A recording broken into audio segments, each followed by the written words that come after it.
Okay, magluluto tayo ng Japanese udeng. Ang udeng ay pagkain nila pag winter dito sa Japan dahil sobrang lamig. Ang ingredients dito is, ang pinaka-main niya is, ito, labanos. Tignan mo yung ano niya, yung ano, isa ganun kalaki, di ba? Mas malaki pa yan sa aking braso. Look, may braso. Mas malaki pa yung labanos sa braso ko, okay? Pinakulang ko lang siya ng 1 hour para magkaroon siya ng lasa hanggang sa loob. At lumambot yung radish. Okay, dagdagan natin na uli siya ng ano, ng tubig. Lalagyan ko siya ng tubig. At pakukuluan natin siya ng kaunti ulit. Lalagay uli natin to kasi kanina, ito, nilagyan ko siya ng isang pack lang. Ito, isang pack lang na ganito. Lalagyan uli natin siya ng isang pack para yung ibang ingredients is magkaroon ng lasa. Pakulo lang, yan lang yung Japanese style nila. Madaling luto. Yung mga ganitong ingredients, yung ganyan, nabibili na yan. Kasi pag ginawa mo pa itong mga kamon, yung mga ganyan, parang tofu na pinagdikit-dikit, ay ubusan ka ng oras. Abutin ka ng taon-taon. Siguro 1 linggo bago ka makaluto sa daming ingredients niya. Kaya meron na rito sa mga tawag dito, sa mga supermarket na luto na, ilalagay mo lang. Ayan, ilalagay mo lang siya dyan. Yan, yung mga ingredients na yan. Kasi masarap yun. Para siya mga alam mo yung tokwa sa atin. Tokwa na nilagyan ng mga ng mga tawag dito. Nilagyan ng mga panlasa. Lagyan ng mga ingredients para iba-iba yung lasa. Lagyan natin ito isa uli, ha? Baka mapuno na naman ito aking udeng. Always lagyan kong para nagpapakain ng sambuong sa daming niluluto. Kasi masarap din siya kahit pag-gising sa umaga, pag may natira siya, inaalmusal na namin. Kasi dito, pag dito niluluto ko, wala nang ulam, wala nang kanin. Ito na lahat. Kasama na kasi ang ulam dyan at saka ang kanin. Oo, sasabayan mo lang siya ng beer. Okay? Hintayin natin siya kumulo, ha? Tapos, lagyan na natin mga ingredients para pag kumulo. Ito naman is yung mochi-iri kinchaku. Ibig sabihin nito, yung tofu to na tawag dito, yung tofu na pinrito nila tapos inano sa gitna, yung parang hinati sa gitna, nilagyan ng mochi. Ang mochi is yung malagkit na binayo sa atin. Oo, walang hindi matatamis yan. Puro lasa niyan is pang ulam. Soup kasi ito, ang lasa ng soup niya is parang salty na may dashi, dashi. Parang ganun. Hindi siya shoyu base, kundi salt base. Siguro itong ginamit ko. Tapos, lalagyan natin siya ng itlog. Yan. Ang itlog naman na to, pwedeng ikaw na maglaga ng itlog at ilagay mo dito. Ako kasi, tamad ako. Kaya itong ating recipe is tamad recipe. Okay? Parang lang siya, yung tawag dito, yung tamad recipe. Yung tamad recipe is yung parang ayoko na magluto, dire-diretso na sa pagkakulo, parang diretso kain na. Yun. Lalagay natin yung itlog. Pang dadami na naman itong soup ko at magkukulo na naman dito. Kasi pag ang udeng, pag walang itlog at saka labanos, hindi masarap. Pinaka-main nila. Labanos at saka itlog. Yan. Tapos, ilalagay natin itong chikuwa. Hindi ko alam sa Tagalog itong chikuwa. Para siyang yung fish. Para sa ating fishball siya. Fishball sa atin to. Yung ganito, parang fishball siya sa atin na inano nila sa stick. Binuo nila sa stick tapos sinunog lang ng kaunti dito. Parang, tawag ito? Yung parang, yung lang yan, parang tawag yan, yung lang siya, nagsunog lang ng kaunti. Yun ang ito yung chikuwa nila. Hatiin natin yung chikuwa nila. Yan. Masarap din to. Pag walang, ang udeng, pag walang chikuwa, hindi masarap. O, para siyang sa atin, sa Pilipinas, is parang fishball ang lasa kasi gawa yan sa isda na pinino tapos inano sa ano, tawag dito, tawag pangalan dito, inano sa stick. Inano sa stick yung pinong isda. Parang ano nga, giniling na isda. Parang ganun, giniling na isda. Parang sa akin fishball nga. Ganun nga. Kaya sa akin sauce kasi lasa. Mas malaki ang sauce. Ito kasi, yung soup ang nagdadala ng lasa sa kanya. Okay.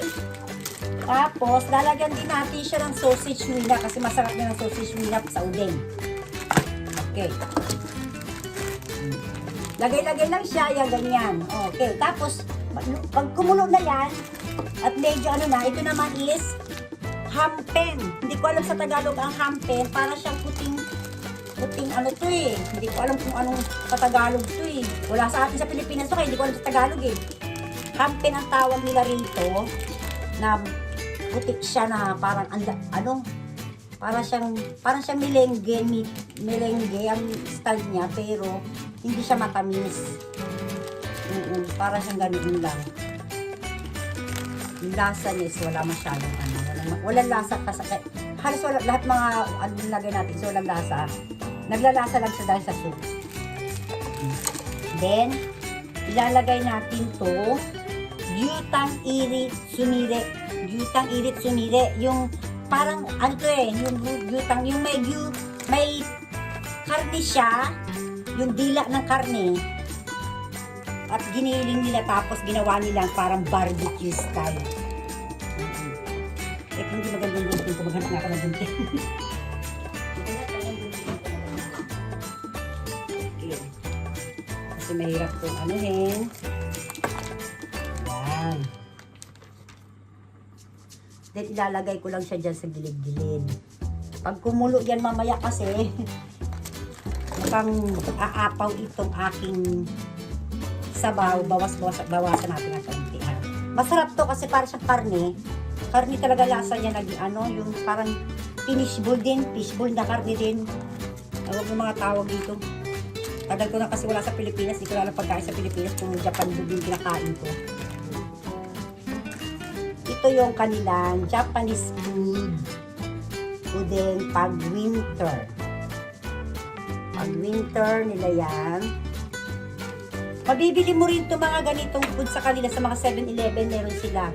Meron sila mga benta sa 7-Eleven na pwede kang bumili ng ano lang, yung halimbawa gusto mo itlog lang, gusto mo yung chikwa lang. Pwede kang ano, meron sila sa benta sa 7-Eleven ng ganito. O yung halimbawa, ito lang bibilin mo, isang piraso, ganyan.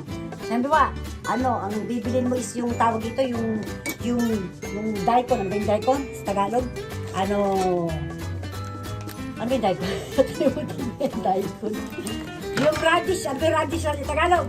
Ang hirap pag Tagalog na. Ano yung radish? Labanos! Yun. Ayun na. Ano na siya.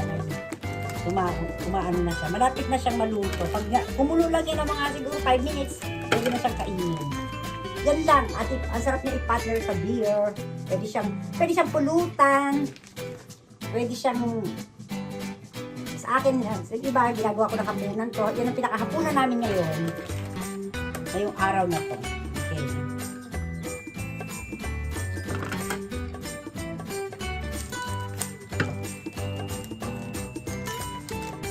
Hintay lang natin siya kumulo. Okay, baka ito matapon. Bawawasan ko lang yung tubig. At baka matapon yung soup. Babalik ko na lang mamaya. Kasi masarap yung soup na to eh. Pagkain ito ano mo siya ng mustard, ano ba tawag o mustard niya. Yung sabaw lalagyan mo ng mustard, medyo maanghang siya. Yun ang magdadala ng lasa sa kanya. Ang soup niya is parang salty na may dashi, hindi ba ng dashi.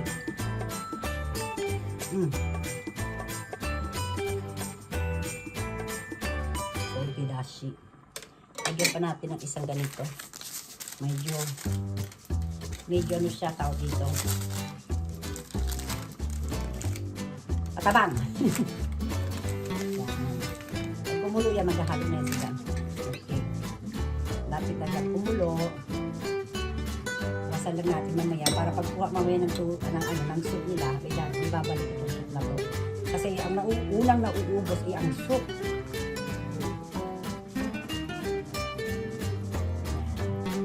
Yan, pwede na yan. Hindi natin yung ha.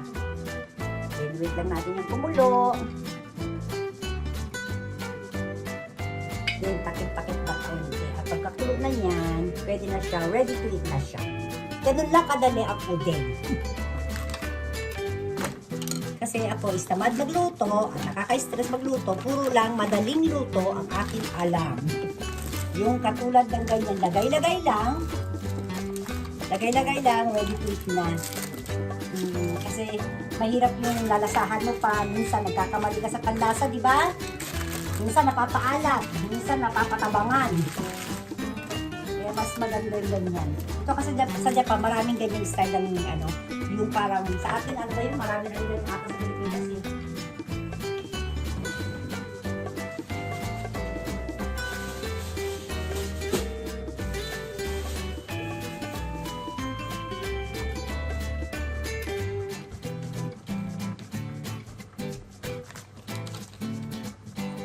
Okay, hintayin na lang natin siyang kumulo. Siya mamaya. Then, kakain na lang kami.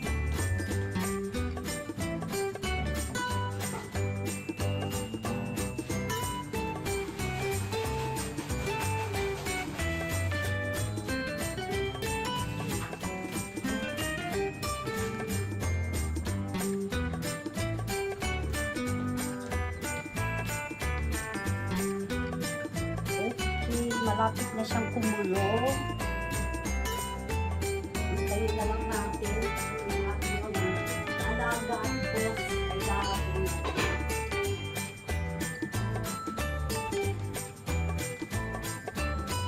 Yan, kumukulo na siya, guys. Nakikita mo na yung ano niya, yung kulo niya. Yan. Kumaano na siya, kumukulo na siya. Okay. Tapos maya, hintay na lang natin ang aking mga boss na kumain. It's ready to eat na. Ganyan lang kadali ang udeng. Tamad kasi ako, kaya gusto ko yung mga madadaling food lang. Kasi mahirap magluto talaga.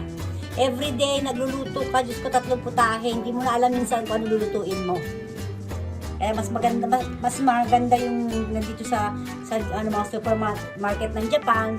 Nagbebenta sila ng madaling lutuin, patulad ng mga, meron din silang bentang bihon dito ha. Hindi man siya instant bihon, na nakalagay ng mga ingredients, igigisa mo na lang, bihon na. ganun kagaling ang ng mga Japan. Parang, hindi ko pa lang kasi na-try sa Pilipinas kung gano'n ng style ng Pilipinas. Dito kasi, lahat ng ingredients nandun sa isang pack, igigisa mo na siya, bihon na. Andun na lahat ng karne, ng sibuyas, kamatis, lahat ng mga ingredients nandun na sa loob ng isang pack niya. Tapos, isi-serve mo na lang siya na bihon na. Hindi ka na maghihiwa. Kasi pinakamatagal sa pagluluto is yung paghihiwa, di ba? Pag naghihiwa kasi, yun ang pinakamatagal, yung mga ingredients, kung paano mo prepare yung ingredients mo, yung mga tawag dito, yung mga, halimbawa, sibuyas, kamatis, hiwa-hiwa yan, katulad yan. Siguro kung gagawin ko lahat ito isa-isa, mula dito, nako, baka 1 linggo pa tayo abutin. Katulad yan, gagawin ko yan kung sa umpisa pa lang, nako, hindi na makakain ka agad. Diba? Kaya mas maganda rin yung style na, ganun mo yung style nila, na pwede na kagad iluto. Ewan ko lang kung meron sa atin sa Pinas na ganyan. Ngayon kasi matagal na akong hindi nakakapagluto, nakakapamili sa Pilipinas. Umuwi man ako, bakasyon lang. Hindi ako nagluluto kasi kumakain ako sa labas. At saka pag umuwi ako, ang una kong niluluto is yung mga hindi ko nakakain dito. Katulad ng mga may sayote kasi bihira nung mabentang sayote dito. Yung kangkong, wala, bihira kasi ako makikita ng kangkong dito. Siguro, sa isang taon, 1 beses lang. Minsan wala pa. Yung mga ganun ang una-unang kinakain, yung mga native natin talaga noon pa, na dahil na hindi ko makain. Kasi dito minsan may nagtitinda naman kasi ng mga Philippine food, pero yung mga kangkong sayote, ganyan, wala. Bihira kasi, bihira sila magluto at bihirang may nagbebenta. Ampalaya meron pa. Pag summer, maraming ampalaya rito sa Japan. Okay, sige guys, hintayin na lang natin yung aking mga palalab at boss sa aming dinner. Kinakain namin yan habang kumukulo siya. Habang mainit, hindi pinapatay yung apoy. Dahil sobrang lamig. Nag-i-snow na kasi dito. Yan ang pagkain nila ng hapon. Kami sa mina dyan eh. Naniwaki-waka na ititin naman. Pagkain nila, tita no? Kami sa mina yan ay no? Ano ka? Papa, engine ka. Shimate na kido. Gohan na yun. Udang ka mo. Udang din gohan. Awa na yun daro.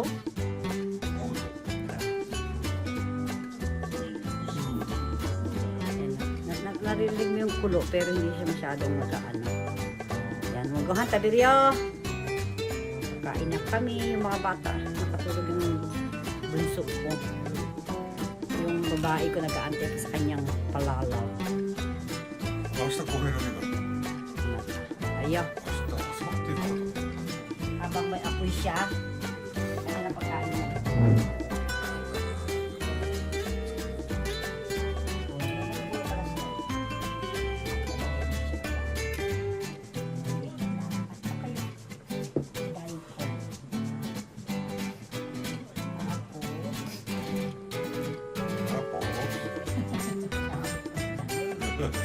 Tapos dyan eh, no? Nani manisten, no?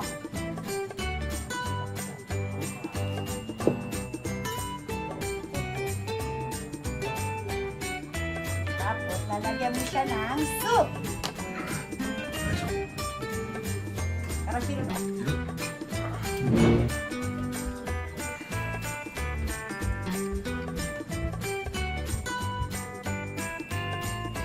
Kain tayo, guys!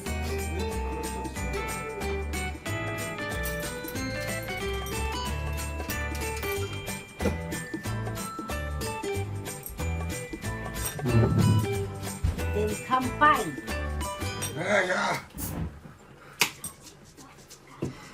なんで俺の飲むんだよ。たまにカ買ってこいよ、おめえ。買わない。苦労して、なんとここ任せて買ってきてね、おめえ。お前簡単に買えねえんだからな、おめえ。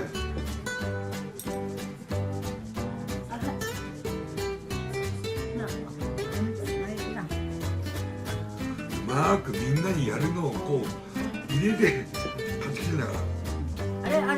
なんだっけ、バッガーあるよ、なんだっけ、卵。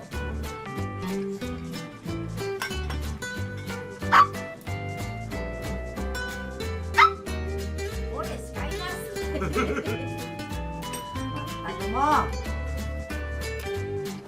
スープだったらもう出しとこうかな。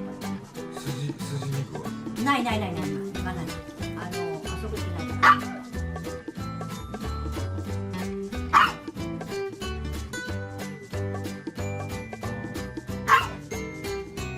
ない。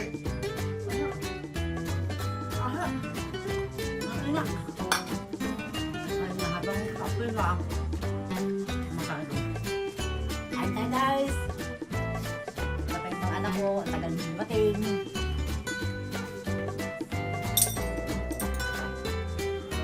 Sarap. これつけないと美味しいのか。おろしはスープでつけた方がこうです。からしってからし。なんだっけ、マスタード。エグ。マスタード。エグでマスタード。これ和がらせてるんだよ。外国のマスタードって違うもんな。Iba yung mustard kasi ng mga sa atin. Kasi hindi yung mustard nila. Hino siya. Wala siya mga ibang ano na laki. Sila yan lang siya. Aha.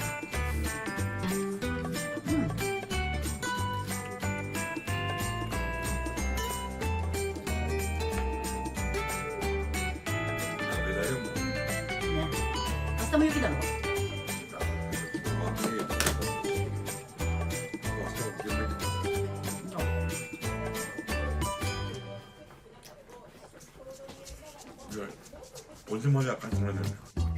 Ayun, kumakain na sila. 食べな。レン君はどこ行った？おお。レン行かないのね。レン食べないのね。レンちゃん食べないのね。直樹は？ 1個100円で売ってるよ。行く。はい。あ、それ500円。